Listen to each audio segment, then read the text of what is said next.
วันไหนวันดีวันไหนวันเสียวันไหนเป็นวันโลกาวินาศ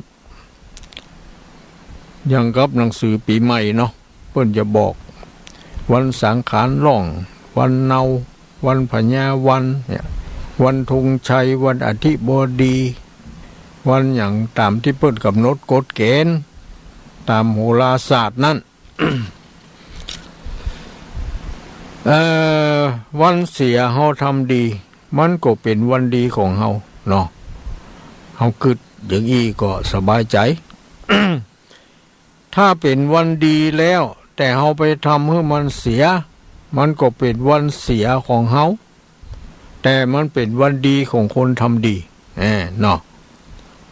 คงเป็นไปอย่างนั้นนะตามความเข้าใจนะ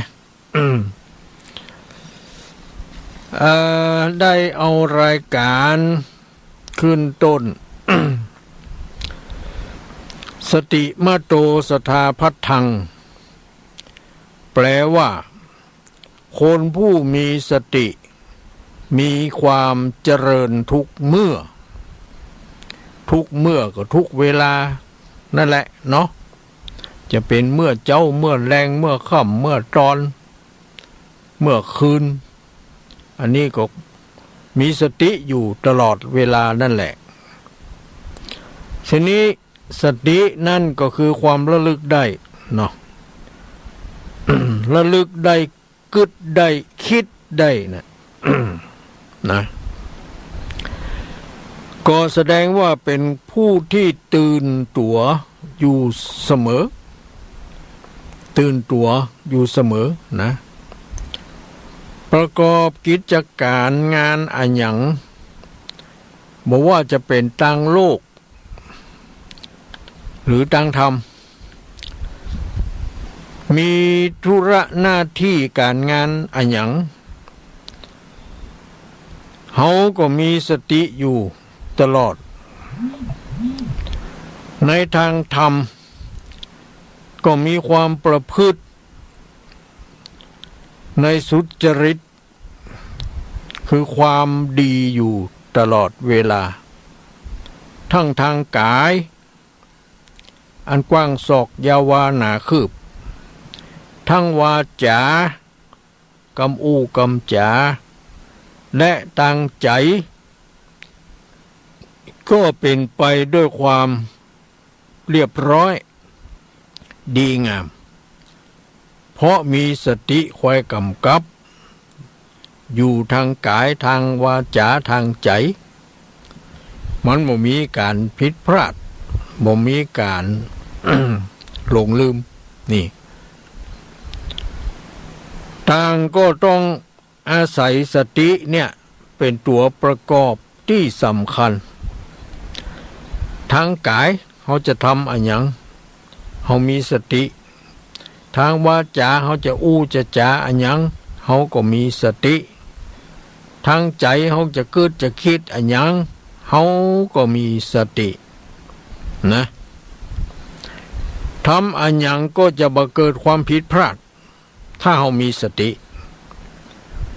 ที่เขาทำผิดพลาดเพราะเขาขาดสตินะขาดสติเพราะนั้นขอให้ท่านทั้งหลายมีสติอยู่กับเนื้อกับตัว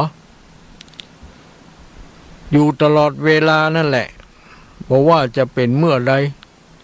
เมื่อเจ้าเมื่อสายเมื่อบ่ายเมื่อเย็นเมื่อกลางคืนนะเขาจะทำอันหยังทางกายก็ให้มีสติคอยกำกับดูแลรู้สึกตัวกึดได้อยู่กับการงานที่ทำนั่นเขาจะอู้จะจาอันหยังเขาก็มีสติความระลึกได้ก่อนว่าเขาจะอู้อันหยังออกไปจะอู้กับไผกับเพื่อนกับฝูงกับลูกกับหลานกับพี่กับน้องหรือว่ากับคนอื่นที่เขาบ่รู้จักมักคุ้นนี่ เขาก็ต้องมีสติในการอู้นั่น ในการทำนั่นในการคิดนั่นมันจะบ่ได้ผิดพลาดมันจะบ่ได้มีปัญหากิจการงานทุกอย่างที่เราทำที่เราพูดที่เราคิดนั่นมันก็จะมีประสิทธิภาพถูกต้องและเรียบร้อยนะจนเป็นเหตุนำมาความสุขความเจริญมาให้แก่ตัวเฮานี่ขอทุกท่านมีสตินะจะไปละจะไปลืมสติจะไปหลง จะไปหลงสตินะ คนบ่มีสติก็คือคนจิตใจวุ่นวายนะเหมือนกับคนที่ใกล้จะตายเนี่ยบ่มีสติเนี่ยจิตใจมันหลงนะมันไปนึกถึงบาปถึงกรรมถึงอันอย่างที่มันทำนั่นน่ะ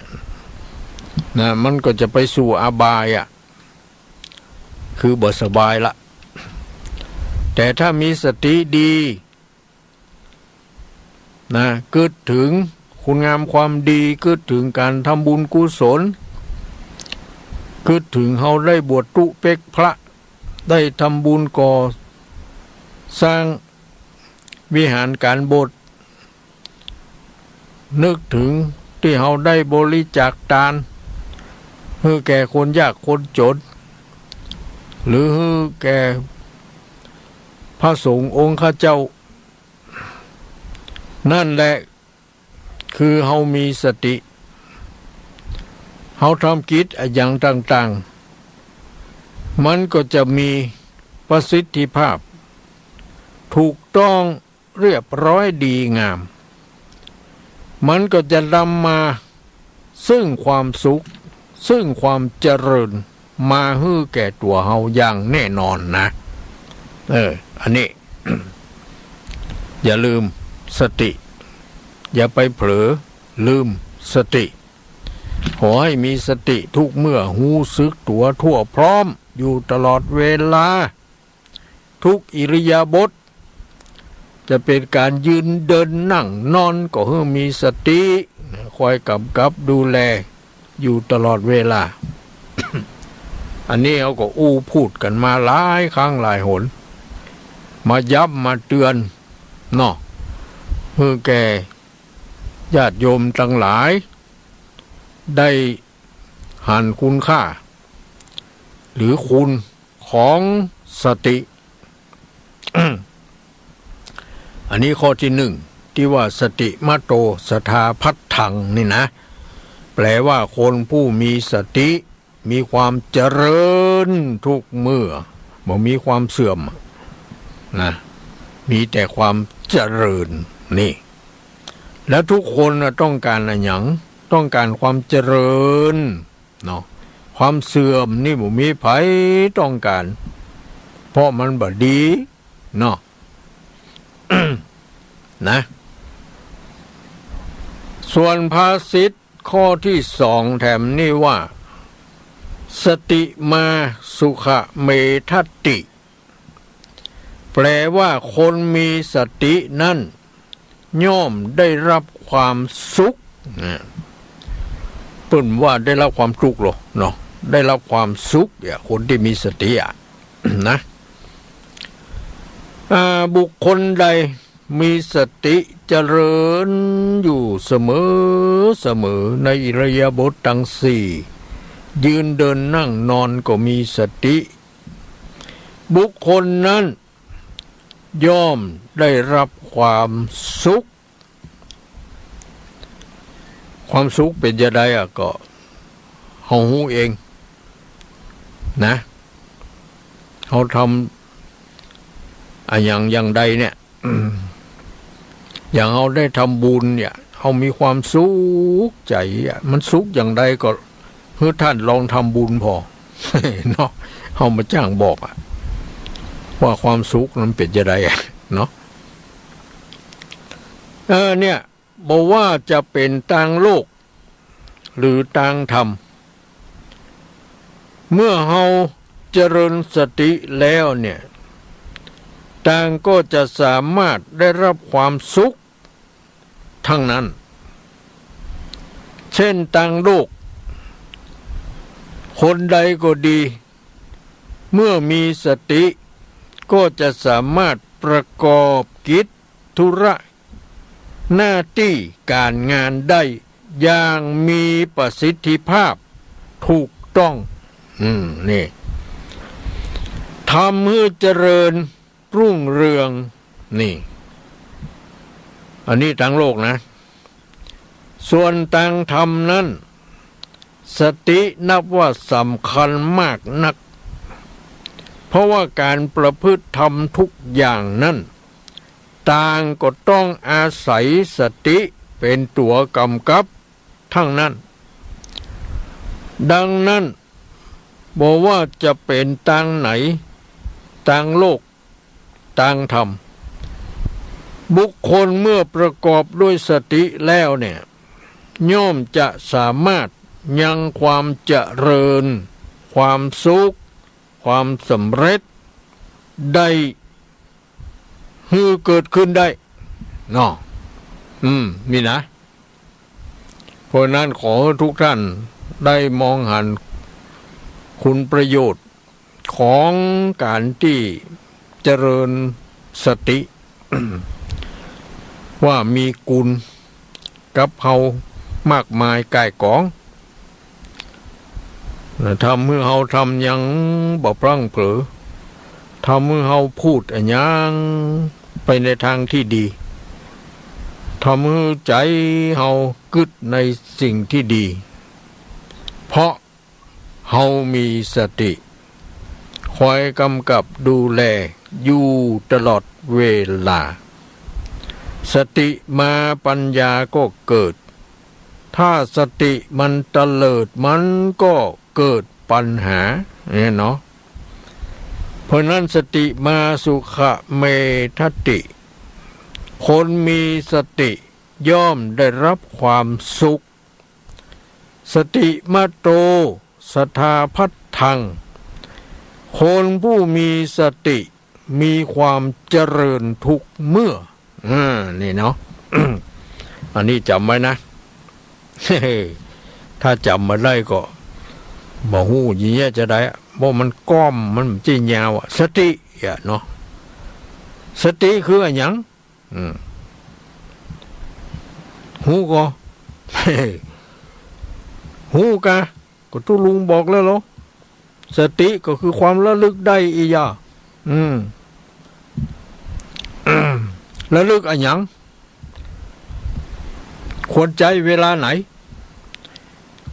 ควรใจเวลาก่อนเขาจะทำการทำงานควรใจก่อนที่เขาจะจะจ๋าควรใจก่อนที่เขาจะกึดคิดหน้าคิดหลังคิดตั้งลุ่มคิดตั้งบน จะไปคิดกันหน้าก็หลังนะต้องคิดตั้งบนด้วย คิดตั้งลุ่มด้วยนะคิดคนรอบข้างห่างออกไปแถมนะคนอยู่ใกล้ๆและคนอยู่ไกลๆออกไปเนี่ย นี่คุณประโยชน์ของการเจริญสติมันมีคุณมันมีประโยชน์อย่างนี้ทำให้เราอยู่รอดปลอดภัยอยู่ดีสบายบ่หลงบ่ลืมคนที่ขี้หลงขี้ลืมก็เพราะขาดสตินะขาดสติตัวเนี้ยคนที่มันขี้หลงขี้ลืมเพราะนั้นคนใดจ้างขี้หลงขี้ลืมให้เจริญสตินักให้ท่องไว้ในใจสติความระลึกได้สติความระลึกได้นี่แล้วมันก็จะระลึกได้นะ อันนี้ของบ่กึดหาสติกึดหาอย่างหูผีเบา มันก็เลยบ่ฮู้ว่าอันหยังเพอันหยังเวลาเกิดภัยอย่างขึ้นมาเกิดปัญหาขึ้นเฉพาะหน้าก็บ่สามารถแก้ไขอย่างได้ เพราะมันบ่มีสติขับรถขับรายิ่งใจสตินักเหมือนกันนี่ถ้าเผลอเรอสติเมื่อใดเกิดปัญหารถไปสแลบพ่องรถไปโจรก้นรถเขาพ่องเนี่ย พาไฟแดงพ่องโดนปรับวิ่งไวเปิ้นกำหนดเขาวิ่งเจ้าอั้นเขาไปวิ่งไวเพราะเขาบ่มีสติบ่ได้ดูป้ายเปิ้นเตือนเปิ้นบอกนี่เนี่ยมันเสียหายอย่างเงี้ยที่มันขาดสตินี่นะโดยเฉพาะคนใกล้จะตายนี่นะต้องมีสตินะจะไปหลงนะถ้าหลงแล้วโอ้ไปอบายปุ่นอะไปมอนรกไปเกิดเป็นสัตว์เดรัจฉานไปเกิดเป็นเปรตไปเกิดเป็นอสุรกายปุ่นอะอบายสี่คือมันบ่สบายอะ พูดถึงว่าอบายคือไม่สบายเพราะขาดสตินะ พอกับคนบางคนใกล้จะตายได้เปิ้นไปด้วยสงบด้วยเรียบร้อยบ่ทุรนทุรายนะเพราะเปิ้นมีสติกะเนาะเปิ้นคงจะนึกกึดถึงพระพุทธพระธรรมพระสงฆ์กึดถึงคุณงามความดีกึดถึงบุญกุศลที่ได้เคยได้เนี่ยได้ทำจิตใจเปิ้นก็เลยสงบ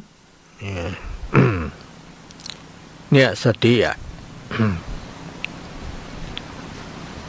ใจตั้งแต่เกิดจนตายพุ่นน่ะ แล้วถ้าเฮามีสติอย่างที่ว่านี่เฮาจะอยู่รอดปลอดภัยจากพยันอันตรายต่างๆนะบ่ต้องกลัวอันหยังใดๆทั้งสิ้นถ้าเฮาเกิดโทโสโมโหโคตรคือลูกคือหลานก็ดีอย่างใดก็นั่นข้อสำคัญคือท่องสติไว้เลยสติมาปัญญาเกิดสติตะเลิดเกิดปัญหาสติมาปัญญาเกิดเนี่ยนะสติตะเลิดมันจะเกิดปัญหาเนี่ยคำเดียวมันก็หายความโกรธนะบ่เชื่อก็ลองดูลองดูของบ่ลองบ่ฮู้ของบ่ดูบ่หันของบ่ทำบ่เป็นเนาะ อันนี้นะเป็นที่เข้าใจเนาะแกว่าบ่เข้าใจ เนาะก็ได้ยินทุเจ้าว่าบ่อยๆก็นะสติแต่ว่าบ่ฮู้กำแปเนี่ยเนาะ คำนี้ฮู้แล้วนะสติแปลว่าความระลึกได้ความคิดได้คิดได้นั่นแหละก่อนจะเนี่ยจะทำอันหยังก่อนจะอู้จะจาอันหยังให้มีสติเสียก่อนจะไปฟังนับได้นับอู้ไปฟังนับได้นับเนี่ยนับทำ รับรองว่ามันบ่มีความผิดพลาดเกิดขึ้นนะส่วนมากก็เรียบร้อยดีงามแน่ นี่นะทำ2 ข้อนี้ เพิ่นถึงเรียกว่าทำมีอุปการะมากเนาะมีอุปการะแก่ผู้เจริญนะ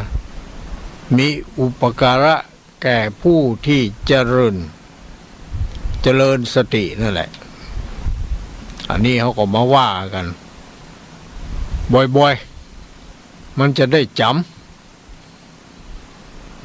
ำจะไปฟังเอาม่วนนะ โยมบางคนโทรมาเขาม่วนอีวะ โอ้ไปม่วนเดี๋ยวม่วนในที่นี้มันต้อง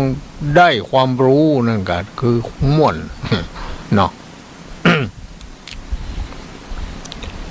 วันนี้ก็คงจะได้เทศธรรมเนาะต่อแต่ใจเย็นๆไว้ก่อนนะไปฟังเตี้ย เนาะทำจิตใจสบายๆไว้ก่อนจะไปเครียดกับปัญหาอย่างต่างๆหมูหมากาไก่ลูกหลานอย่างทุกสิ่งทุกอย่างละวางปลงไว้อย่าไปกึดอย่าไปคิดถึงปัญหาอย่างต่างๆเหล่านั้นบางทีกึดได้คิดได้ก็แก้บ่ได้ทำให้กลุ่มบ่ได้เนาะนี่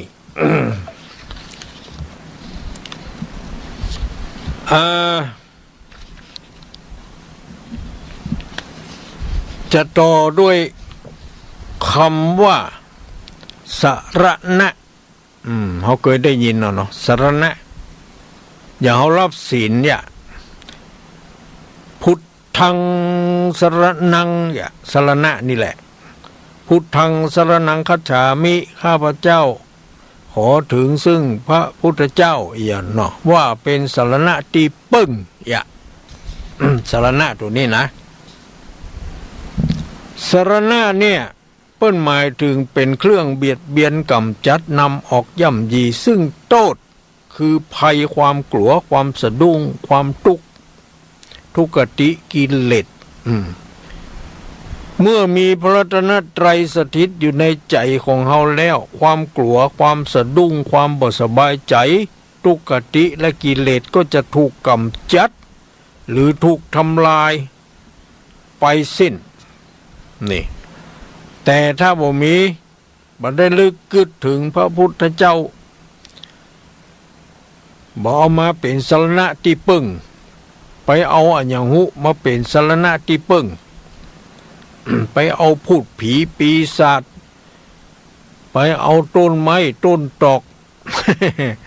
ไปเอาต้นกล้วย ที่มันออกปีแปลกแหวกแนวนี่พากันไปจุดธูปจุดเทียนใบสาต้นกล้วยก็บ่ฮู้เรื่องฮู้ราวอย่างซักอย่างกันมันอู้ได้ปากได้มันจะว่าเนาะ สู่เขามาไว้กูเนี่ยอย่างกูเป็นต้นกล้วย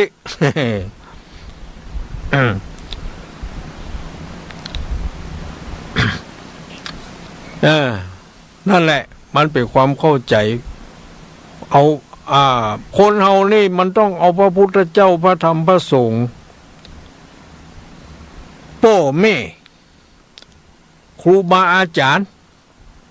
พระมหากษัตริย์นี่เอาเป็นที่พึ่งนะนอกนั้นนี่บ่ถ้าเอานี่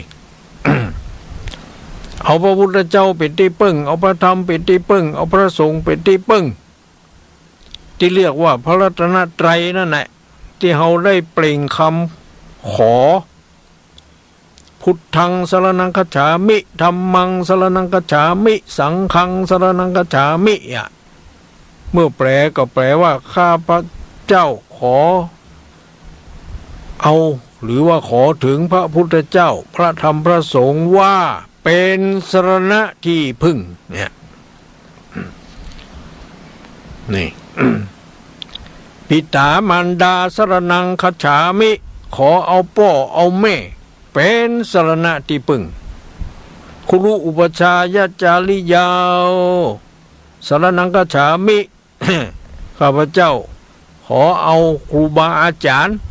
เป็นสรณะที่พึ่งนะ นี่อย่างอื่นก็ไม่ต้องเอาเพราะมันบอกเป็นที่พึ่งของเขาได้อย่างแท้จริงไปพอมันเป็นเรื่องของงมงายเป็นเรื่องไร้สาระนะบางอย่างบางสิ่งบางอย่าง เขาหันในโซเชียลต้นไม้มันจะเป็นกิ่งเป็นอย่างโหมันงอกออกมาตรงกลางนั่นนะ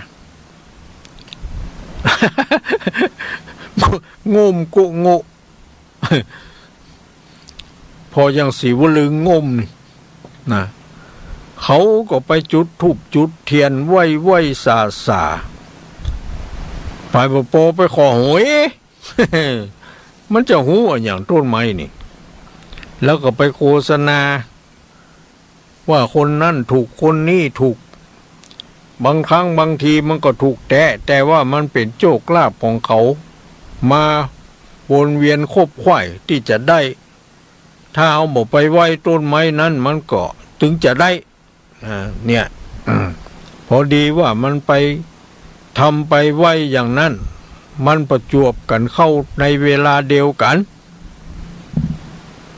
แล้วเขาก็ไปคิดว่าต้นไม้ฮื้อโจกฮื้อลาบอย่างเนี้ย ถ้าเป็นเจ้าพุทโธนี่นะแปลว่าผู้รู้ผู้ตื่นผู้เบิกบานนี่นะเขาจำไปเนาะแต่บางครั้งบางทีก็ละพระพุทธเจ้าพระธรรมพระสงฆ์เนี่ยหมอเป็นที่พึ่งไปเอาอันอย่างหูมาเป็นที่พึ่งเนี่ยมันบัดสม่ำเสมอมันบัดตลอดมันก็เลยจะเป็นจะได้เนาะ เนี่ยทีนี้คำว่าสรณะแถมความหมายหนึ่ง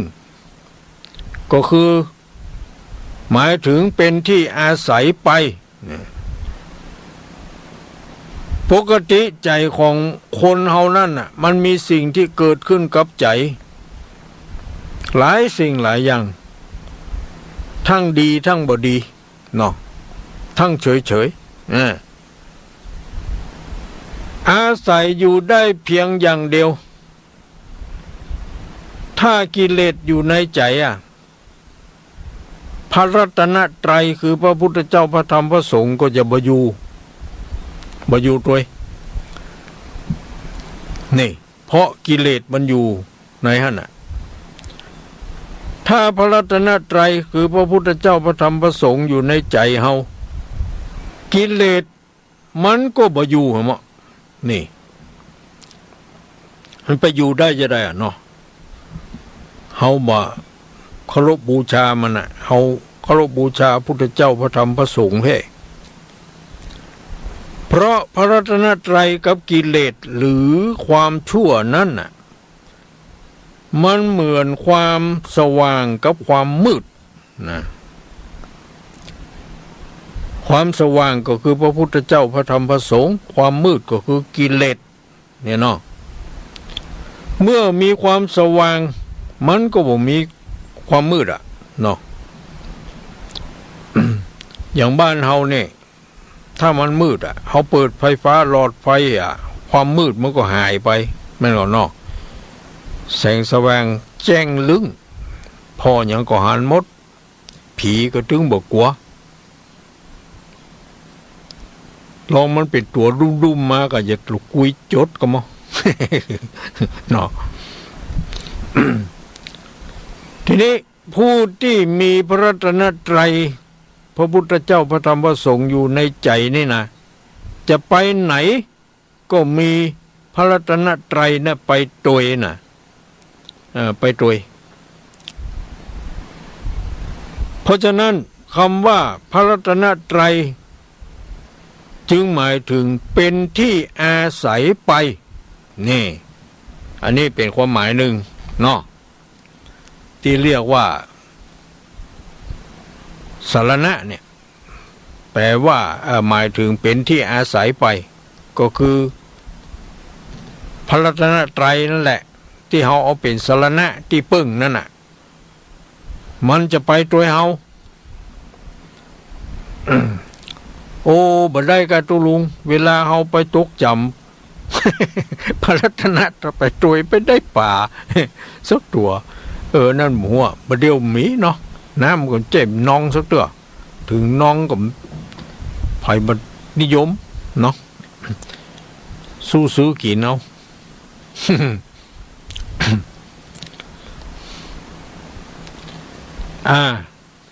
คนบางคนนี่ไปซื้อป่าที่เขาขังในหม้อดินบลุคุคะบอกเอาไปทำป่าตายวะ เจ้าของขายป่า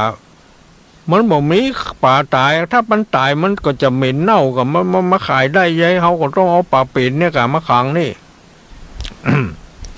บอกเป็นยังถ้าไม่อุ้ยบอกเอาเดี๋ยวเขาจะบุบฮึ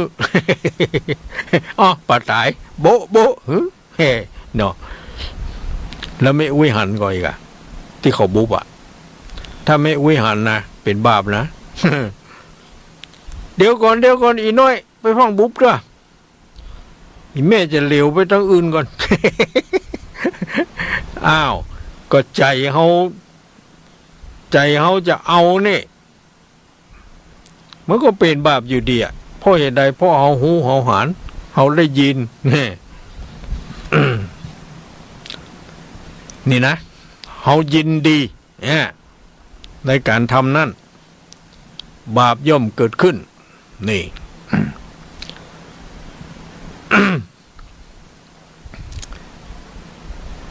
สรณะแถมความหมายหนึ่ง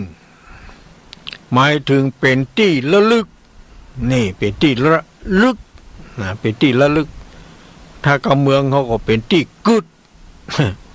ที่กึดหาอย่าเนาะเมื่อใจมีพระรัตนตรัยคือพระพุทธเจ้าพระธรรมพระสงฆ์แล้วเนี่ยใจก็จะระลึกกึดถึงแต่พระรัตนตรัยในขณะใดที่ใจระลึกกึดถึงพระรัตนตรัยนี่นะปีติปราโมทย์มันก็จะเกิดขึ้นนี่ความกลัวความสะดุ้งความทุกข์กิเลส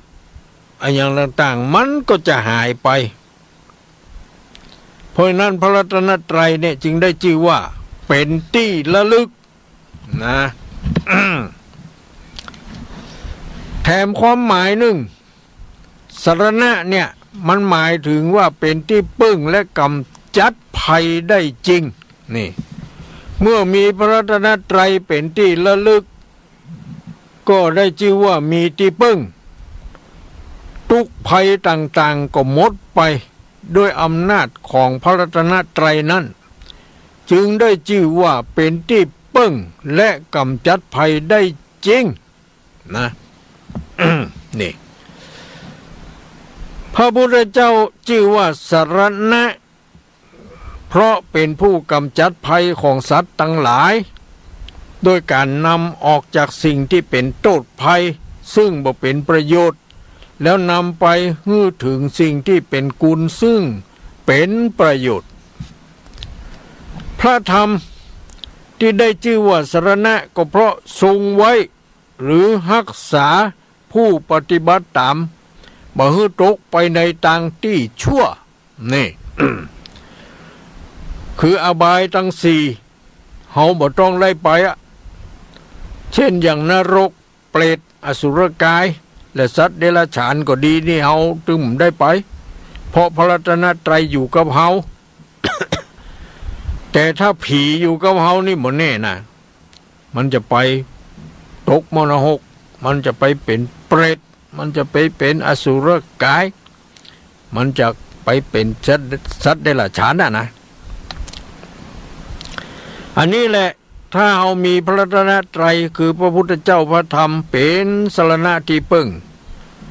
ทำให้ผู้ปฏิบัติตามนั้นได้รับความสุขนี่บรรลุถึงแดนอันเกษมก็คือพระนิพพาน นะพระสงฆ์ชื่อว่าสรณะนั้นก็เพราะเป็นเนื้อนาบุญของโลกนะพระสงฆ์นี่เป็นเนื้อนาบุญของโลกนะดังบาลีที่ว่าปุญญเขตตังโลกัสสะเนี่ยแปลว่าพระสงฆ์เป็นเนื้อนาบุญของโลกไม่มีนาบุญอื่นยิ่งกว่าพระสงฆ์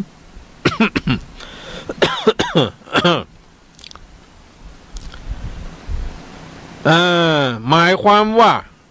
พระสงฆ์ผู้ปฏิบัติดีปฏิบัติชอบ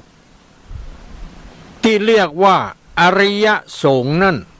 นะอริยสงฆ์นั่นก็แปลว่าสงฆ์ผู้ประเสริฐแต่สงฆ์ถึงวันนี้อย่างตุลุงเป็นต้นเป็นสมมุติสงฆ์เนาะสงฆ์โดยสมมุติแต่ก็จริงเหมือนกันมันจริงโดยสมมุตินี่ย่อมเป็นอริยะด้วยเพราะเขายังมาจัดรายการนี้อยู่ บอกไปนิพพานด้วยขอไปแค่สวรรค์พอ เนาะ เป็นเนื้อนาบุญของโลกที่ดีที่สุดนี่การที่ศรัทธาประชาชนญาติโยมทั้งหลายได้ถวายทานแก่พระอริยสงฆ์นั่นนะย่อมมีผลมากเนอะมีอานิสงส์นักถ้าเขาได้ทานพระอริยสงฆ์นี่นะ แต่ถ้าทานกับสมมุติสงฆ์อย่างกับตุลุงหรือว่าพระอย่างทั่วไปนี่อานิสงส์มันจะจ้าหน่อยมันต้องอาศัยวันเวลา เนาะทำปีนี้อาจจะได้ปีหน้า หรืออาจ5 ปีตั้งหน้า10 ปี100 ปีพูดก่อน เนาะ เนี่ยมันต่างกันนะอริยะกับสมมุตินี่นะอริยะมันแปลว่าประเสริฐอะเนาะสมมุตินี่มันเรียกว่าสมมุติเอาไอ้แก้วไอ้คำไอ้จันไอ้ดีไอ้มีไอ้มาเป๊กเป็นตุเจ้าเนี่ยเฮาตานเฮาก็ได้บุญบ่ใช่ว่าบ่ได้นะได้ แต่มันบ่ทันตาหารมันต้องใช้วันเวลาเหมือนกับเขาปลูกต้นไม้เขาต้องหมั่นพรวนดินหมั่นรดน้ำหมั่นตอมเกามันก็จะใหญ่หน้ากาบานในวันต่อๆไปจากต้นเล็กต้นน้อยก็จะเป็นต้นใหญ่ต้นสูงต่อไปมันก็จะดอกจะหน่วยแล้วเขาก็จะได้เก็บผลมากินมาอย่างเงี้ยกันเนาะ เนี่ยนะอันนี้เข้าใจอย่างนี้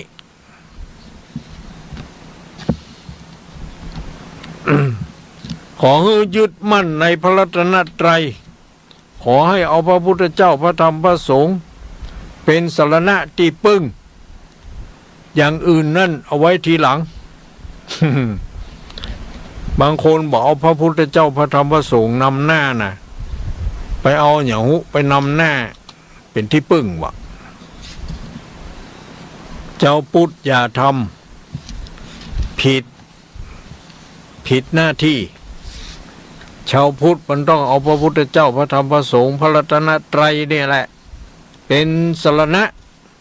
เป็นที่พึ่ง เอาละการบรรยายอย่างต่างๆก็จะหยุดยั้งไว้ก่อนต่อไปก็จะได้ประกาศอนุโมทนาหลังจากประกาศอนุโมทนาจบแล้วแม่นนะเนาะก็จะได้ เทศธรรมอนุโมทนานี้ก็คือที่ไปวัดพระบาทอุดมน้ำบ่อสาวาวันนั้นได้ไปปะใส่ญาติโยมคนฟังรายการประทีปธรรมวันพัดหลายผู้หลายคนเหมือนกันได้ไปหู้ไปหันกันฮะละได้ไปหู้จักมาคุ้นกันแล้วก็โยมทั้งหลายก็เอาปัจจัยมาถวายเป็นก้าน้ำก้าไฟก้าบำรุงห้องสถานี ที่จัดรายการเนาะ ก็จะได้ประกาศ อนุโมทนาคือแก่เทพบุตรเทวดาอินพรหมยมยักษ์สิ่งศักดิ์สิทธิ์ทั้งหลายได้สดับรับฟังเป็นหน้าบุญกุศล นะ ก็หมายมีแม่คำดิบกันทวงศ์บ้านสีเวียงทองเวียงปะเป้า40 บาทแม่อุไรวันสันติการบ้านร้องเวียงปะเป้า50 บาทแม่นอแก้วใจทิ50 บาทแม่จันติบอาจินะบ้านหัวเวียงปะเป้า40 บาทแม่น้อยแสนเตจะ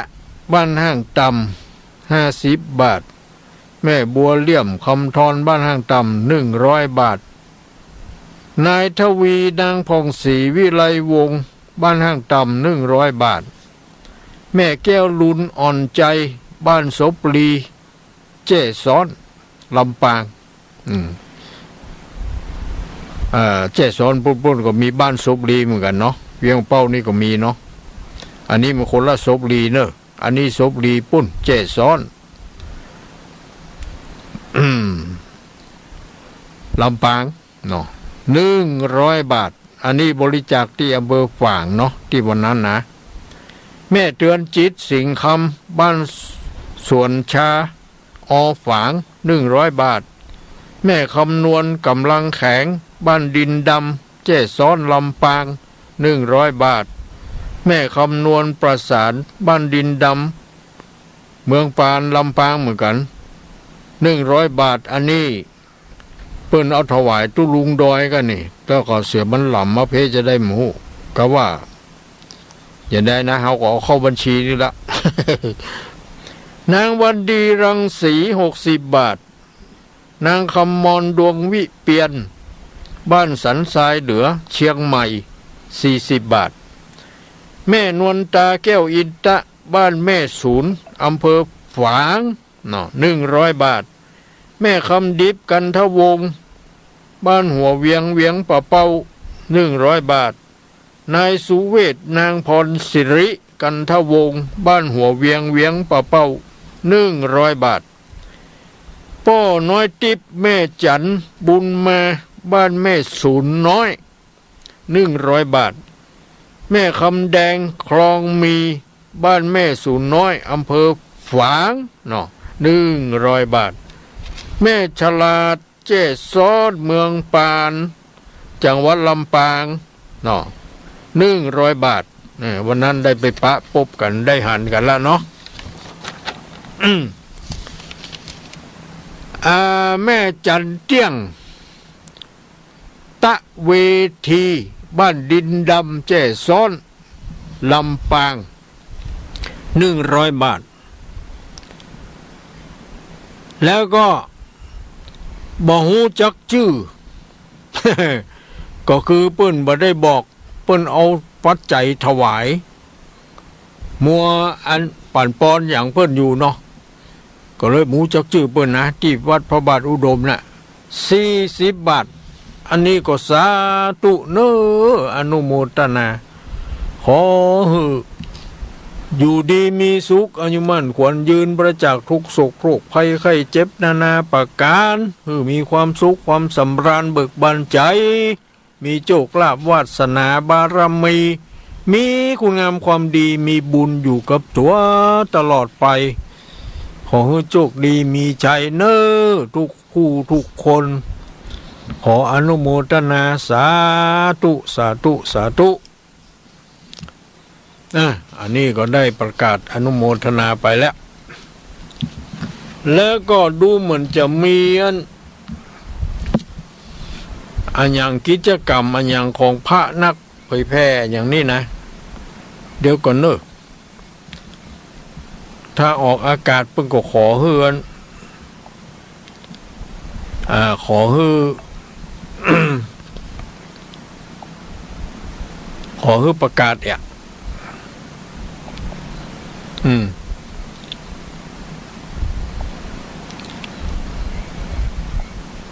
อันอย่างที่ไหน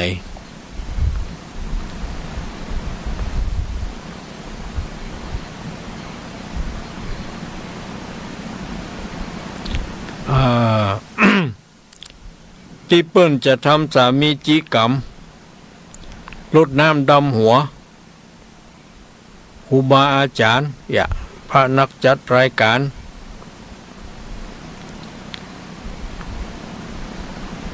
ว่าอย่างนั้นก็บอกว่ามีที่ไหนที่วัดอันอย่างก็ปุ่นโดยรอเนาะ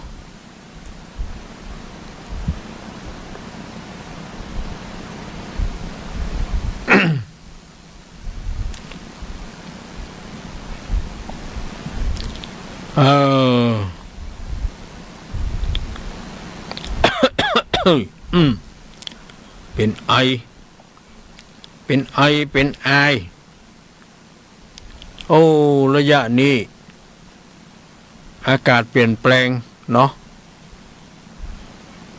มันย่อมมีเจ็บไข้ได้ป่วยก็เป็นธรรมดานั่นแหละ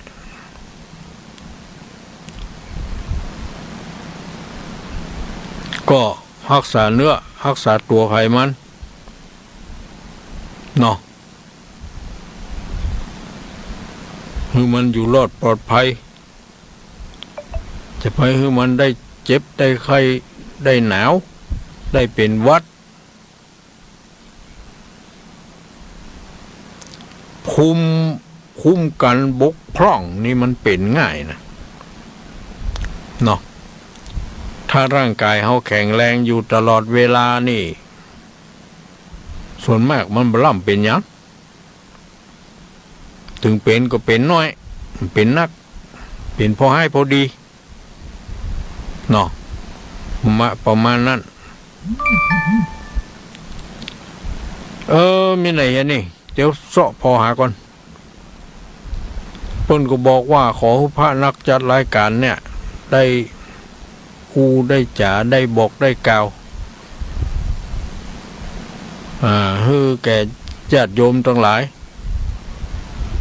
ได้มีเวลาโอกาสเนาะได้ไปร่วมกันในเครือข่ายเนี่ยนี่เหรออย่างนี้วันที่9เมษายน2566ที่พักสงฆ์เหล่ามนทาทิพย์นะฟังดีๆเนาะวันที่9เมษายนที่พักสงฆ์เหล่ามนทาทิพย์ตำบลดอยลออำเภอดอยลอจังหวัดเชียงใหม่เวลา9:39 น.พระสงฆ์39รูปเจริญพระพุทธมนต์สืบจตาให้กับญาติโยมทั่วทุกสารทิศเวลา 13:39 น.ประกอบพิธีสู่มาการวะสะเกล้าดำหัวครูบาอาจารย์พระสงฆ์ที่จัดรายการธรรมะทุกคลื่นทุกสถานีในเครือข่ายคลื่นสีขาวทุกแห่งจำนวน28สถานีพระสงฆ์39รูปเพื่อถวายกำลังใจครูบาอาจารย์ที่ต้านเสียสละเวลามอบธรรมะสู่ประชาชนทุกช่วงเวลาเจ้าสายบ่ายค่ำโดยความเพียรตั้งมั่นช่วยกันส่งเสริมเผยแพร่อีกกันเนาะเผยแพร่นั่นมันแพร่เชื้อโรค แพร่นี่มันคือแพร่ออกพระพุทธศาสนาเข้าถึงประชาชนอย่างแท้จริง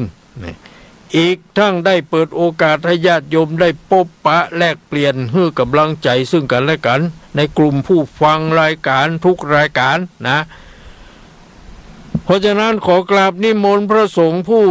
จัดรายการทุกๆรูปไปร่วมเป็นสงฆ์พิธีและให้กำลังใจญาติโยมตลอดจนเชิญชวนญาติโยมทุกท่านมาร่วมพิธีสืบจตาและสะเก้าดำหัวครูบาอาจารย์ในวันที่9เมษายน2566เวลา9:00 น. 9:39 น.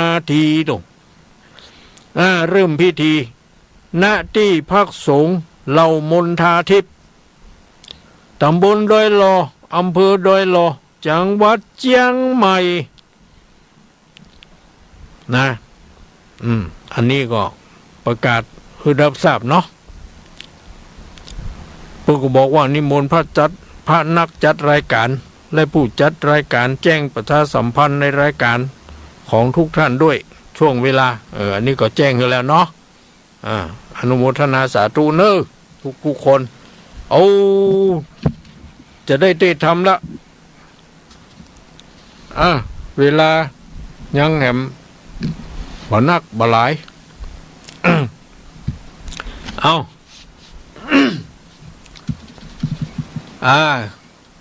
เตรียมตัวเตรียมกายผูกที่6เรื่อง8แรงออกยอดกาแลปลงผูกที่6เตดบะจบเตดมาถึงที่เขาเสียงทายโดยราชรถออกจากบ้านเมืองเพื่อไป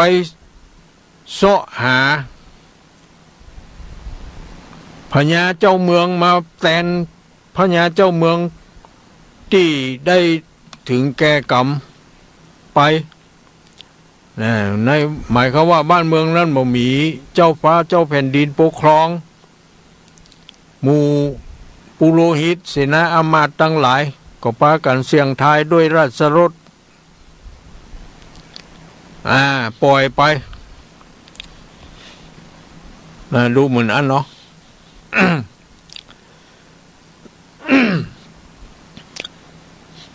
นะโมตัสสะภะคะวะโตอะระหะโตสัมมาสัมพุทธัสสะเตถานันตารังลำดับนั้นเล่าปุโรหิตาเท่าอาจารย์ฮือโยทหารโห่ร้องสนันกองสามตีนันตาเพรีกองใหญ่ก็ฮือให้เอาใจเลี้ยวเร็วไวน้อมไวขอเจ้าหนอให้บุญขวางกับตังนางหนอเน่างามบ่เศร้าอโนจารีบไกลกลายกภาคออกไปจากเหือนโตนขึ้นนั่งบนรถเกี่ยวหูร้องแล้วเตียวไปถึงเวียงใจเต้ต้องคืนสู่ห้องหอจานแล้วเอากันอภิเษกอดิเรกมงคลยังหนอทัศพลหนุ่มเน่าเป็นเจ้าผาปาลายกยังอโนจาน้อยนาดเป็นราชเทวีเสวยปุรีร่วมเต้าผาแผ่นดาวอาณาก็มีหันแลนาเตมะทังบังกาเซนโตสัทธาสัทธาสัพพัญญูยอดซอยหันบัดถ้อยบาลีบทหลังมีไปแจ้งพระจริงแสงเตสนาวาเตตังอาเนตวาดังนี้เป็นต้นว่าภิกขเวดูราภิกขุทั้งหลายอันเป็นสายอริยเจ้าเจือนักปราชญ์ตรงญาณส่วนโยธาหารอามาตย์ปัจจานราชโหราพระมนาภูเทานำเอาเจ้าบุญเรืองเมื่อถึงเมืองเต้ต้องคืนสู่ห้องพังกาปุโรหิตตาผู้ใหญ่ก็ให้กองใจสัญญาไปตัวดาวฮือรู้ข่าวตามมีว่าฮือเจ้าปุรีมวลหมู่รีไปสู่ลันหลวงเลื่อนลาปันปวงต่างตามอันจ้างไผ่บันฮือทุนควันเต้าไม่ตนยศใหญ่บุญลาย คนยิงใจเท่าได้ยินข่าวกองใจเขาเร็วไว้หลังลู่ไหลมาสู่สนามพอเต็มตามจุดที่ใหญ่จนที่เต็มตันเหตุใครหันเต้าใหม่ว่าน้อยใหญ่สันไดลูกหลานไผ่แต่ก่อนเขาบ่หอนเกยหันจริงป่ามากันจู้ผู้บุเวนกู้ยิงใจโยนใจไม้พอเต้าโตนภาพดาวปาลาพ้องแข้งขาอิดอ่อนไม่เต้าสนนำตางพ้องย่างขวางเป็ดปางไปตั้งข้างเหมือนปูพ้องถัวทุกถูยกลากมีหลากหลายประการพ้องเอาหลานเจียห้อยจูงลูกน้อยเป็นสายคนยิงใจมนหมู่อดเอาอยู่เนืองนานเล่นม่วนกันจุอย่างตามอันจ้างใจหุ่มกันมาจุมพร้อมแล้วปุโรหิตเกี่ยวแก้มเมืองโยธาเรืองอามาตย์ปจานราเสนาก็อุตสาพิเศษอติเรกทุนขวญยกจมมาทำมายกจอมทำกำพระเพื่อเป็นเจ้าฟ้าเสวยเมืองยกนางบุญเรืองยอดซอยงามจื่นจ้อยชื่ออโนจาเป็นชายาร่วมข้างแห่งเจ้าจ้างบุญมีตามประเพณีแต่ก่อนบ่ฮือผ่อนสักอันก็มีหันและแอนนาอ่านว่าโพธิสัตว์ตนองค์อาจได้เสวยราชเป็นพัญญาย้อนบุญหนามากกว้างใดก่อสร้างปางอ่อนบ่อาวรโศกเศร้าตุกคำเจ้าเจยจมเต้าพารมกึดรอดกระดิ่งสดดำแดงคำแดงเป็นของแปลงกาใหญ่อันฟังไว้เมินนั้นก็มีราชองค์การปงขาดเพื่ออมาตย์เสนาไปนำมาใส่ไว้ในเล่มใหญ่ช่างหลวงคนปั้นปวงหันแล้วใจผ่องเผ้วยินดีว่าเต้าเฮามีบุญกว้างได้ก่อสร้างนานำมาก้อนเงินคำพดออกที่ข้างนอกปาลาเพื่อจักมาช่วยเจ้าฮือเตี้ยงเต้ายืนไปเขาคาเขาจ่าไขเล่าสาวไปตัวดาวปุรีส่วนเจ้าบุญมียศใหญ่ปฏิบัติไต่ตามธรรมบ่มัวดำมืดเศร้าทุกค่ำเจ้าก็อวยตานแต่คนตกผ่านยากไรบอกว่าไกลแลไกลข่าวหรือไปตัวดาวว่าต้านเต้าคุณนาคนอนาถาหนุ่มเท่าไรหลังเข้าตังวันเต้ายอปันจู้ผู้บุเวนกู้ยิงใจส่วนนางสมสายนอนเน่างามบ่เศร้าอโนจาเป็นชายาร่วมข้างแห่งเจ้าจ้างบุญมีก็ปฏิบัติดีบ่ขาดตามโอวาทกองธรรมหูเยงย้ำแก่เท่าทุกคำเจ้าแสวงบุญบ่ทารุณหยาบจ้าบ่ลาว่าคนใดย้อนมีใจแผ่กว้างหูมก็สร้างตังดีเต้าปุรีไพรน้อยนาจินจ้อยเจยบานอยู่สำรันตัวดาวควายเกตดาเต้าบุญเรืองก็มีหันแล่นนาอันนี้เขาก็ได้พญาตนใหม่เจ้าเมืองก็คือใจตุ๊กตะ ที่แต่งแปลงตุบน้อยอยู่กับนางอโนจา ภรรยาร่วมบุญร่วมสร้าง มาเดี๋ยวนี้ได้ขี่ราชรถเข้ามาบ้านเมืองหมู่ประชาชนคนตั้งหลายมีปุโรหิตอามาตย์เสนาตั้งหลายก็ปากันอภิเษกสมรส ยกตัว ตั้นฮือเป็นพญาเปิ้นได้เป็นพญาเปิ้นก็มีใจอินดูขุนนาคนยากคนจนเอาเข้าของเงินค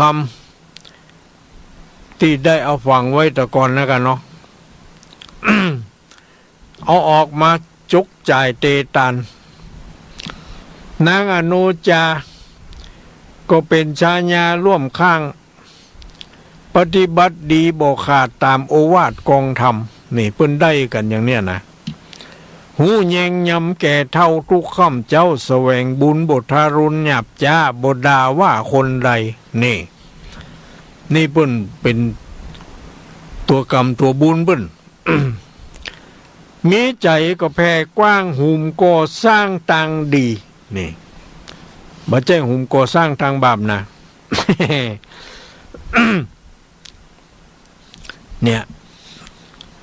เปิ้นก็ได้ดีแต่เนาะ เจอกวัน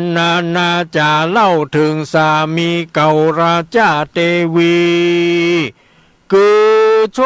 ติลาเศรษฐีหนุ่มเนามุนมั่งเต้าเงินคำสมบัตินำเติมแทงโปแปดแรงเป็นใบป้วยมีใจลูบมากตันหาหักมาบางบอกกึดหลังกึดนาโลภะกาเหลือลายมีใจหมายใครใดกะแลใหญ่คำแดงจริงจ้าแข็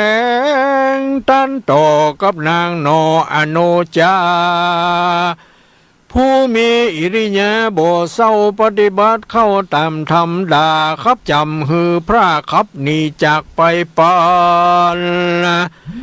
นางมาผ่านจากห้องไปสู่ต้องแดนไกล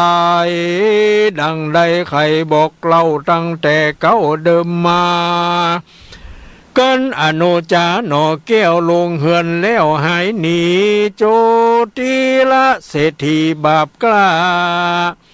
บ่ได้จ้าเร็วปั่นฮือคนพันขึ้นสู่ยังที่อยู่กาแลอันพันแผ่ไปปรุงยอดยกแล้วถอดลงมาฮือนำปาไปเล่าถึงผู้เฒ่าเศรษฐีไขว่าตีกล่าวแซงแลกแปดแหล่งคำแดงเอามาแยงพอเฝ้าวางงามแต่เล่าเฮือนกูบ่เอ็นดูกึดรอดอย่างนางยอดอโนจาย้อนตันหาหลายแหล่สลาแปรหัวใจตัดอะไรเสียงขาดบ่ไม่มาดมองพรานเต้าสำรันข้ามเจ้าบ่มนเศร้ามองขีมันยินดีหลายหลากว่าของกูมากนานำตั้งเงินคำมาจ้างไผบ่อ้างเตรียมตานเมียกูผ่านภาคกลางเป็นป้อหางเงินนากูจักหาสาวน้อยมาอิงอ้อยเตรียมขิงกันกะนิ่งกึดแล้วก็เสาะเหี่ยวแสวงหาเอาภรรยาแถมไม่นางนั่นใจสามานรูปเจียงคันสะอาดวรรณพิราชปึงเปล่ากาญาขาวอ่อนอ้วนลักษณะท้วนดูดีเป็นสาวจีขึ้นใหญ่สถีไฟเศรษฐีไฟหุ่มโจมพิรมระหักมากบ่ฮือพรากสายตานางนั่นนาใจหยาบบ่สุภาพตามธรรมบ่หู้ยำยังพ่อแม่ตั้งเท่าแก่ตายายบ่คงขวายก่อสร้างบ่ไฟอ้างตั้งสินได้แต่กินนุ่งยองปันวัดจ้องมายาจุนจันตารูปไร้ปอหอมไข่ตังเหือนใจเฝ้าเฟืองหาวหาดบ่ชราจบทองบ่หูกองเก่าเกลือเอาผ้าเสือมาสุนกาลมักนอนวันลูกลาเตียวย่างกว่าเหือนแรงจาก กำมาแข่งแจ้งด่ายังหมู่ฆ่าคนในผืนครัวใบเลียนลาดบ่หูกวาดปัดปัวเสื้อผ้าผัวสูญใส่กับปรังผ้าใจขวาเมียละเว้นเสียจารีตล่วงคำขีดกองทามมาไข่กำจ้าถอยเรียกอาห้าด้วยงัวควายเรียกผีไว้มาไกลกินเป็ดไก่หมูหมาบ่กึดหาตังบอด บ่กึดรอดตังดีเงินคำมีบ่ไรจุกใจได้ใจตึงวานนะตาจันมันมุ่นแป้งย่องตกแต่งกาญาพองามตาจื่นจ้อยปุ้นไฟห้อยปิงแปงเศรษฐีแฝงอยู่เฝ้าทุกค่ำเจ้าเอาใจเท่าจังไรใบบอดใบตกอยู่ใต้ตันหาบ่ไปมาขึ้นร้องบ่เตี้ยวต้องกล้าขายเต้าอยู่ได้ปังเปล่ากินของเก่าตึงวานบ่เกิดหันต่างหายจักต้องฝ้ายมาปานบ่โปนานแต่เล่าเข้าของเก่าก็บกบางพาโกต่างตุกยากเข้าของพลากหายหนีเทวดาดียุกย้ายเอาผีร้ายมาแทนเงินคำแกนห่อนไม่อยู่บ่ใดหนีหายจุ่มงัวควายจ้างมาหนีเข้าป่าหายโหลฝูงคนคาใจ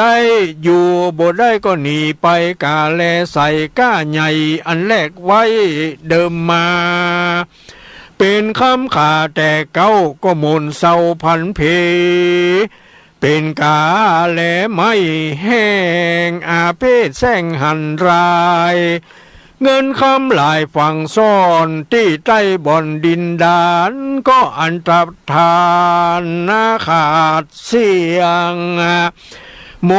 ดเลี่ยนเกียงจู้อันเว้นปัจจุบันนาบัวเมื่อเวนปัจจุบันปันรอดจริงได้วอดเร็วไว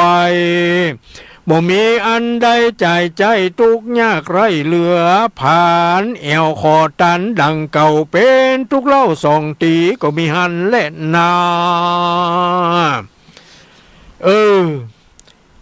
สุติยาเศรษฐีบ่ฟังกำเมียคือนางอโนจาเนาะที่จะเอาอันกะแลมาแลกกับเศรษฐีผู้เท่านั้นเปิ้นได้ของเก่าของดีไปเปิ้นเอาของใหม่มาฮื้อ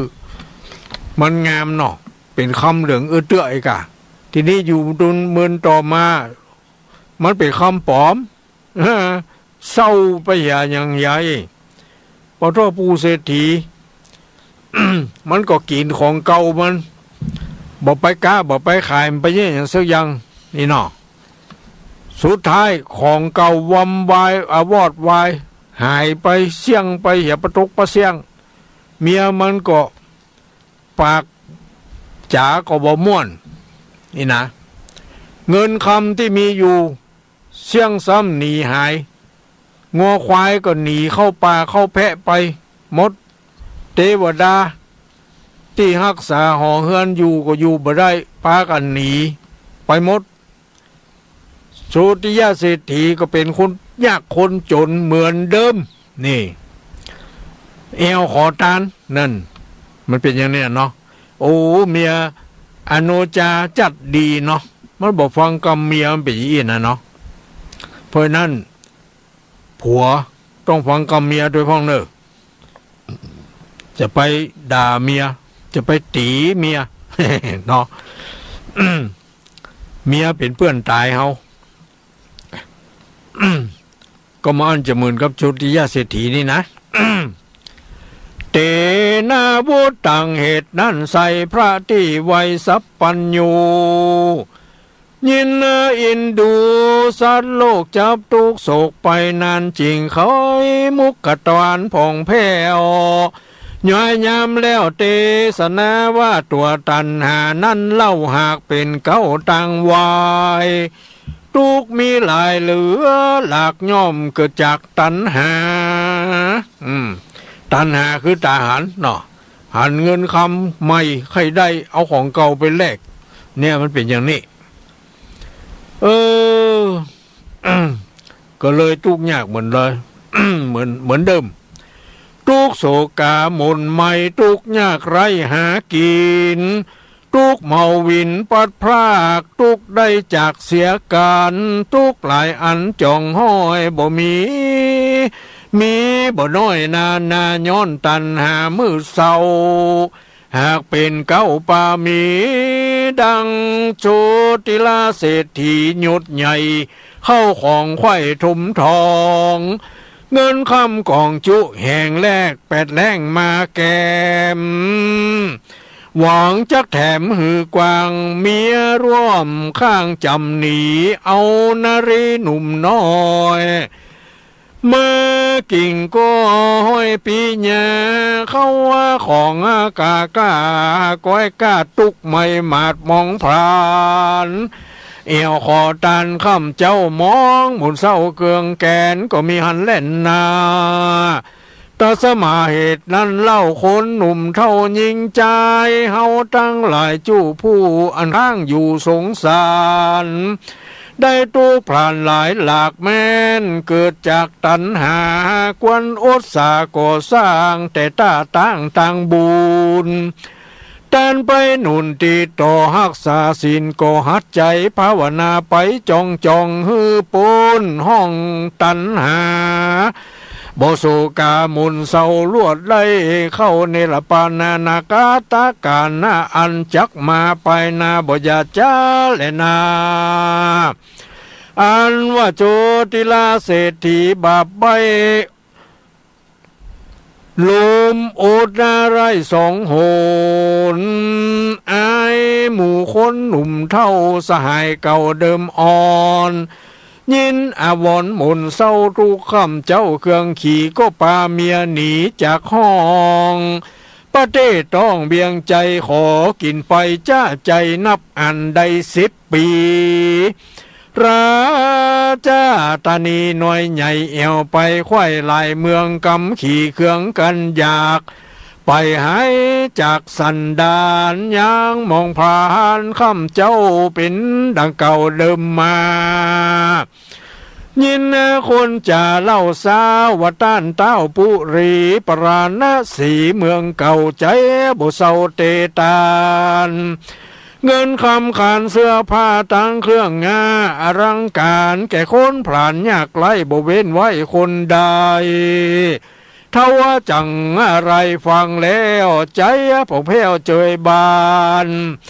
ว่ากูก็พลานใจจ้ากวนปอกหน้าถอยหนไปเมืองตนดังเก่าคนแก่เท่ายิงใจตั้งสหายไก่ใกล้เตี้ยงจำบ่ได้ดีหลีอยู่ปุรีเมืองอื่นบ่สุขชื่นเจยบานคนทุกผ่านซ้ำให้กวนรีบป้ายลาหนีปู่เศรษฐีถอยไรเท่าบะใบตาเพลียก็ปาเอาเมียหนุ่มเน่าเตียวใจเต้าขึ้นหลังเพื่อมายังเขตห้องประเทศต้องเมืองโตนก็มีวันนั้นแหละนานี่ที่ตั้งขี่ญาวันวิเศษจะห้องเหตุแปดแรงออกยอดผูกควน6เศรษฐีตกทุกข์ยากย้อนว่าวิบากปัจจุบันเหตุเล็งหันหิ่งห้อยแสงเปล่าปล่อยเหลือไฟจักเป็นสันใดแถมเล่าขอพ่อแม่แก่เท่าตั้งหลายตั้งยิงใจมวลหมู่โอดจะอยู่ฟังไปในวันพัดหน้าก่อนเลยนะผูกนี้เต้าอีผูกที่6นี้ก็บังกลมมาโสมเลดสะเด็จแล้วเต้านี้ก่อนแล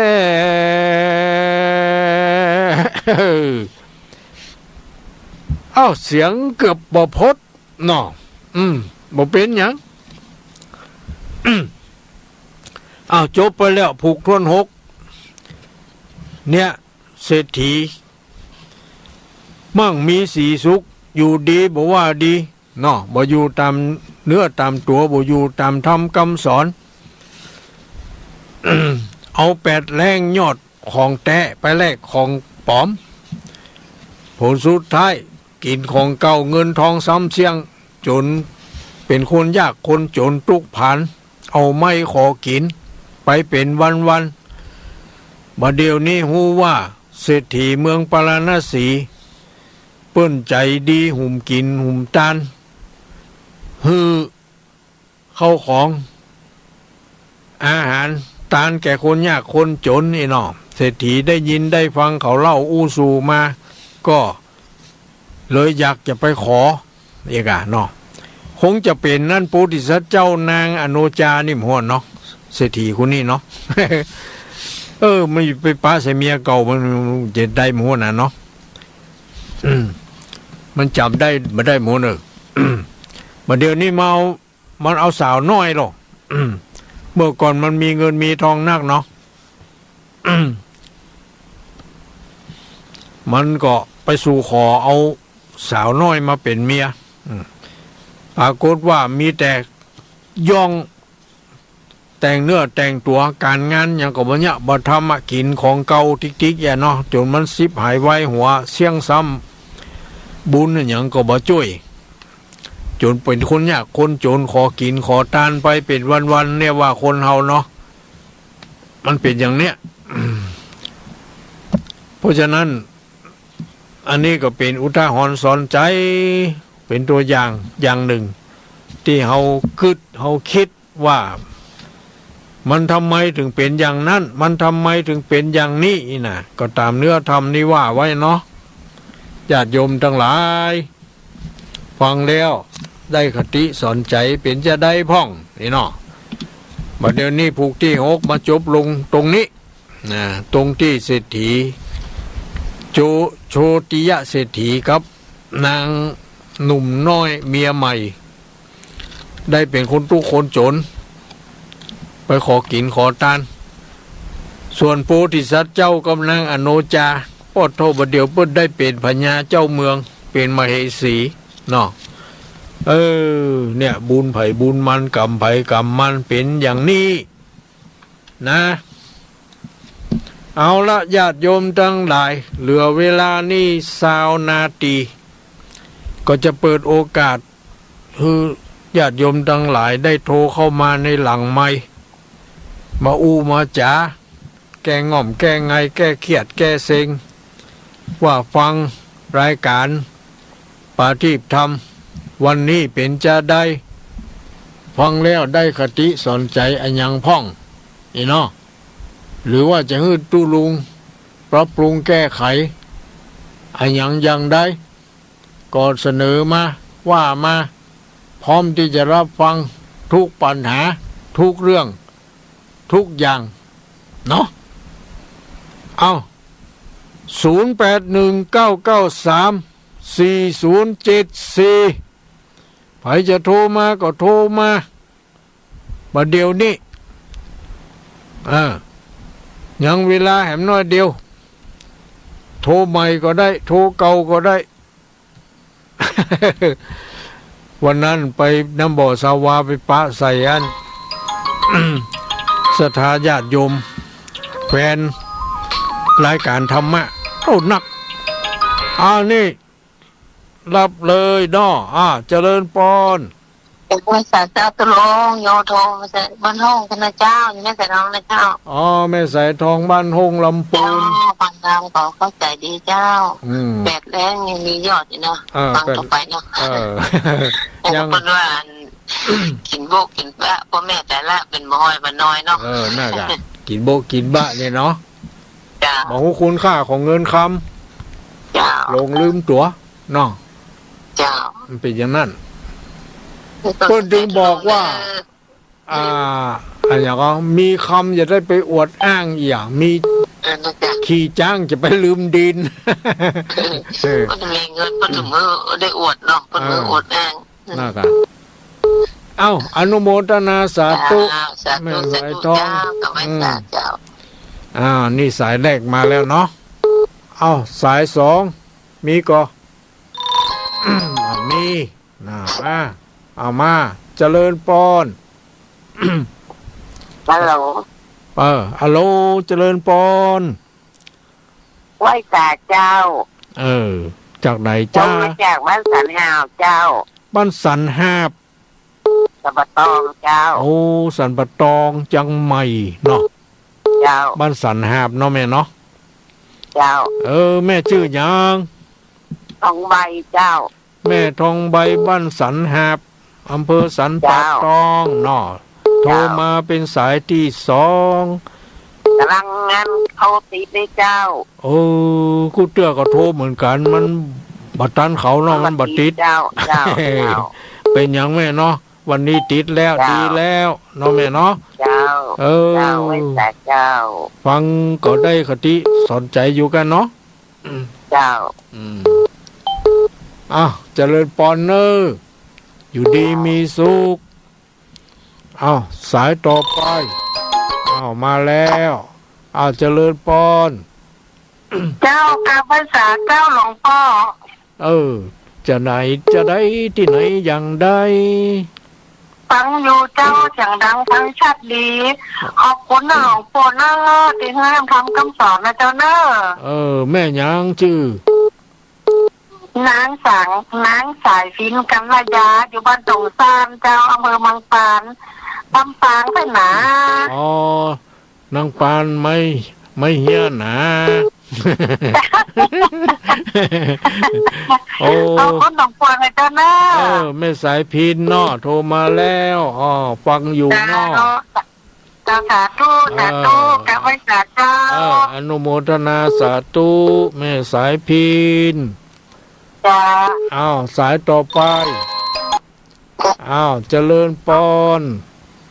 ใช่สาธุลุงเจ้าอันนี้ไผ่แม่ฉลาดก็ดีใจก่ะเสียงคล้ายๆแม่ฉลาดเจนก่อนนะเจ้าแม่ฉลาดวันนั้นเขาป้ากันแล้วก็หาที่น้ำบ่อหลวงเนาะใจดีจะได้ทำบุญนะแต่วันนั้นไปก็เขาป้ากันแล้วเนาะที่น้ำบ่อหลวงน้ำบ่อตาวาไม่ใช่น้ำบ่อหลวงวันนั้นถึงค่ำก็มาถึงวันเห็นรถ8 โมงแล้วเจ้าเมื่อคืนแล้วเนาะไปดังหัว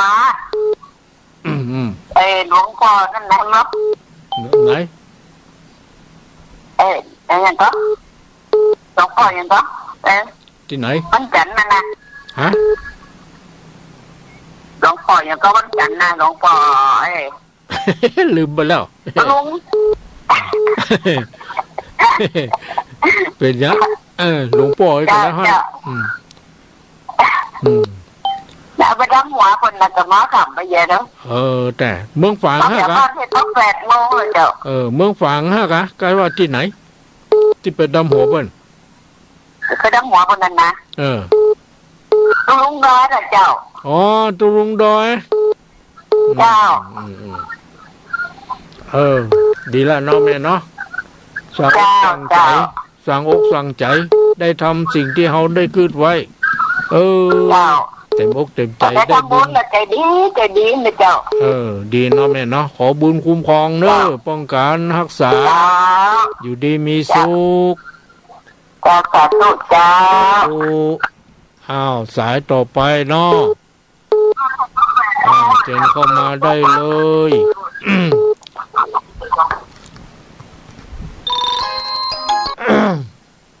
เจริญปอนไว้จ่าเจ้าบ้านต่างตำบลเวียงเพื่อดอกคำใต้นะเจ้าไปได้ถูกหมื่นละเจ้าแต่แม่จำได้ก็แม่ยังก็นี่เดียวหนึ่งตั้งหน้าแสงนะคือไม่สายทองไม่สายทองนี่ก็แม่เหรอไม่เจ้าแสงทองเจ้าบ้านต่างนะเจ้าตำบลที่เวียงเพื่อดอกคำใต้เจ้าหมื่นละมาได้โถเจ้าแต่ไม่สายทองคืนนี้สติสนใจดีมากเลยเจ้าดีเนาะแม่เนาะ เจ้ากำลังใจในเจ้าเน้อเจริญพรเน้อแม่เน้อเจ้าไว้ตาเจ้าบ้านปางตำบลคือเวียงอำเภอดอกคำใต้มาแล้วอยู่ดีมีสุขมานี่หนึ่งสายเจริญพรแล้วก็จะเจ้าตรงนี้ฟังอยู่เนอะฟังอยู่ตั้งแต่ต้นเจ้าตั้งแต่ต้นถึงปลายเนาะวันนั้นไม่ฟังอยู่แล้วถ้าเป็นน้องฟ้าแต่ขัดใจเยี่ยมตัวอันกะอาบน้ำเจ้าเองเนาะกี่คนแรงเจ้าเองเนาะ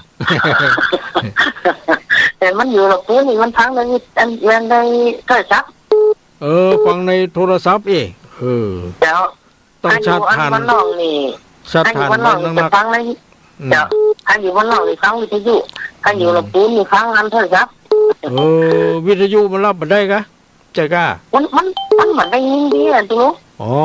มันสู้ซ่านเนาะเสียงถ้าใส่สายขึ้นบนก็ใส่ได้ฟังชัดอยู่ต่อจากสูงมันดึงอันสูงๆช้าๆแต่เขาฟังอันโทรศัพท์จัดเป็นดีนะอันกะร้องไหลพ่อหลายๆฐานีล่ะที่บนไทยทอดไปก็มีโล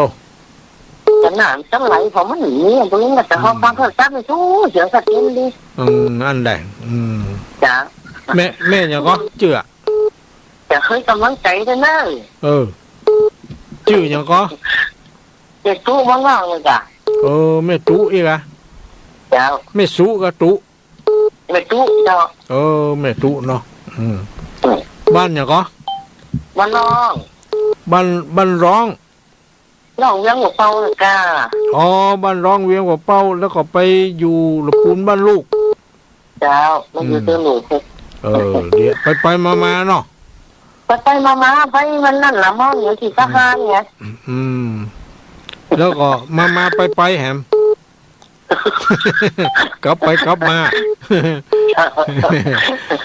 จุดดีมีสุขเนอะจ้าก็ไว้สายจ้าดีมีสุขนี่ก็หนึ่งสายมานี่อีกหนึ่งสายเจริญพรแล้วกับพระสาเจ้าตุลงในคำนวณบ้านดินดำตำบลเจต้านเนอะไม่คำนวณบ้านดินดำตำบลเจส้นฟังแต่ต้น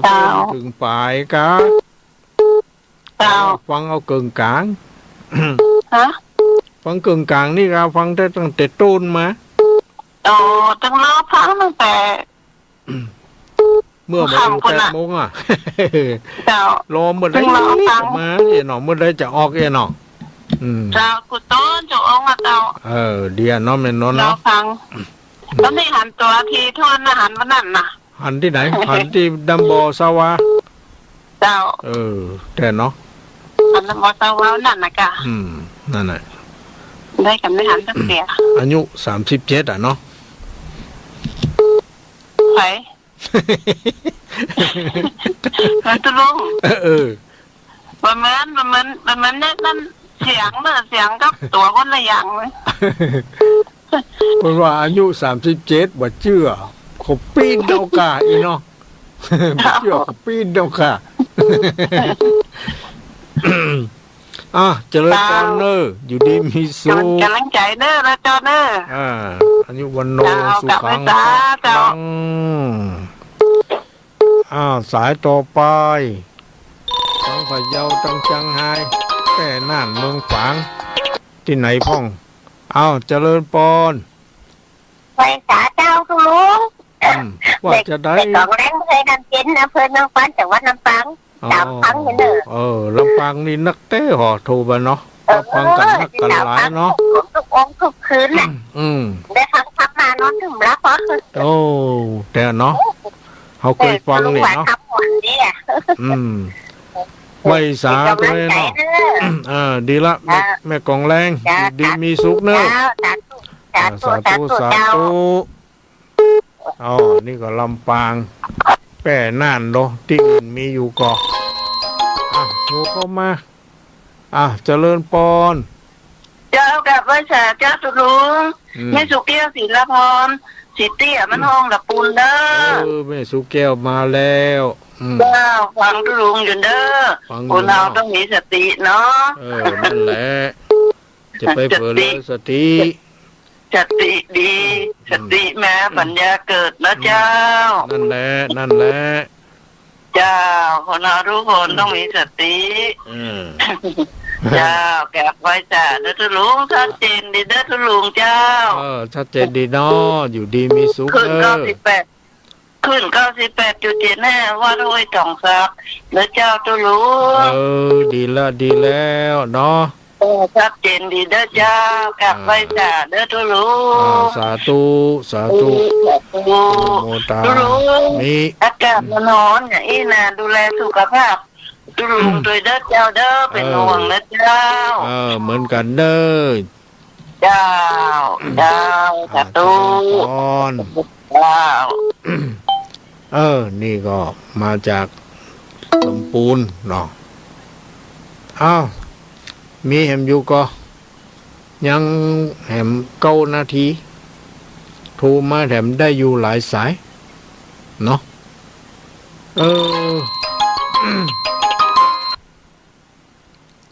เจริญปอนจ้าตึงจากไหนจ้าจากแม่ลำไยบ้านดังเป้าไปสาขาจังหวัดลำปางเลยจ้าแม่ลำไยบ้านบางเป้าอำเภอเกาะคาจังหวัดลำปางเกาะคาปุ่นก็รับฟังได้เนาะแม่เนาะจ้าฟังจากสถานีวิทยุไหนขึ้นของคุณดาลนีเจ้า101.25จ้า101.75จุด25เนาะ101.25ของคุณยมดารุณีเนาะเจ้าอันตุลุงอยู่นี่เจ้าเราทำกระมวลดีเนาะตุลุงเนาะชัดเจนดีเนาะฟังหูเรื่องเนาะชัดเจนดีนะเจ้าดีแล้วฟังทำแล้วใจชื่นบานตลอดเลยเจ้าติดตามมาตลอดนะเจ้าอนุโมทนาไปคิดแล้วเนี่ยอนุโมทนาสาธุเนอแม่เนออยู่ดีสบายอายุโมสุขังปะลังอันนี้มาจากอำเภอเกาะคาจังหวัดลำปางก่อนนะนี่นะถึงไกลเนาะไกลเจ้าสายต่อไปเนาะถ้ามีก็โทรมาแจ้งผลการรับฟังคือกำลังใจเนาะจะได้มีแก่จิตแก่ใจเจริญพรตาตุลุงชื่ออย่างเจ้าชื่อตุลุงนั่นแหละเจ้าตุลุงอายุ37ก็เจ้าอยู่ในเวียงเชียงใหม่นะเจ้าอันกะในเวียงเชียงใหม่เจ้าใกล้ๆกับบ้านฝ่ายหินเนี่ยกะอันกะแม่ชื่อหยังแม่ชื่อสาวภาเจ้าสาวภาเกิดวันเสาร์ก็ใส่ชื่อเสาดีแล้วเนาะตุลุงมันตลกดีวัดโตมาได้เงื่อ37อ่ะแต่ตุลุงนกหนุ่มมันมาบ่อยๆเนอะใช่หัวว่าอันติดต้นติดไม้ติดหันนั่นนกกวางยาวตัวลูกกวางยาอยู่ที่เหมือนพระศิวลึงนั่นนะติดกวางแม่หน้าออกมาอย่างเป็นกวางแล้วเจ้าก็หันเหรอตอนแรกนึกว่าภาพลามกกว่าตุลุงน่ากะเขาก็นึกว่าเหรอพอดีเป็นกวางน้อยแม่หน้าออกมาจอดจะลงได้สเด็จแล้วข้ากราบด้วยว่าสการนะเจ้าดีละห่อหันพิษห่อหันบัชัด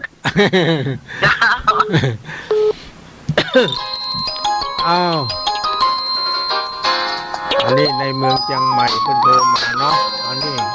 สายนี้เจริญปอนว่าสาขาตุลุงจะวัดจะได้จากไหนจากบ้านเรือนประสางเจ้าแม่เรือนบ้านเรือนประสางจ้ะประสางจังหวัดลำพูนจ้ะฟังกันนักกันหลายก็หานักอ่ะฟังกันนักกันลุงมันง่อมเนาะมาจ้างฟังอย่างได้ ฟังเพลงกับฟังมาเมินแล้วอย่ามาฟังเทศน์ฟัง เออ ไปมาไปอู้กันเนี่ยจ้ะแต่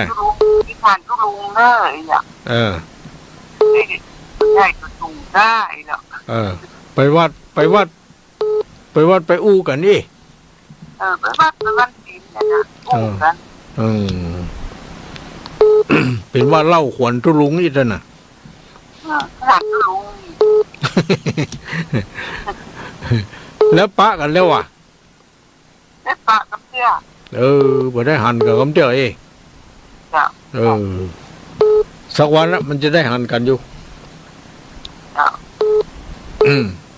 แม่ชื่ออย่างก็คำปันจ้ะฮะไม่คำปันจ้ะไม่คำปันเนาะอยู่ไหนว่าตำบลมะเรือนจ้ะอำเภอปะซางอำเภอปะซางจังหวัดลำพูนเนาะจ้ะรับฟังชัดเจนดีเนาะจ้ะชัดเจนเดี๋ยวมุมนี้ยังกวนเนาะเดี๋ยวเนอร์แมนเนอร์อยู่ดีสบายเนอร์ขอให้บุญกุศลคุ้มครองป้องกันให้อยู่ดีมีสุขเจริญพรสายต่อไปเนาะเรายังมีเวลาได้แถม2 สายเนอะสายนี้เอามาเจริญพรแกไม่สักเจ้าตุลุงไพ่นี่ฮะเสียงแจ๋วอ่ะอันยังเสียงแค่เพี้ยนไปแล้วเนอะถ้าจะเป็นวัดนี่คนน่ะ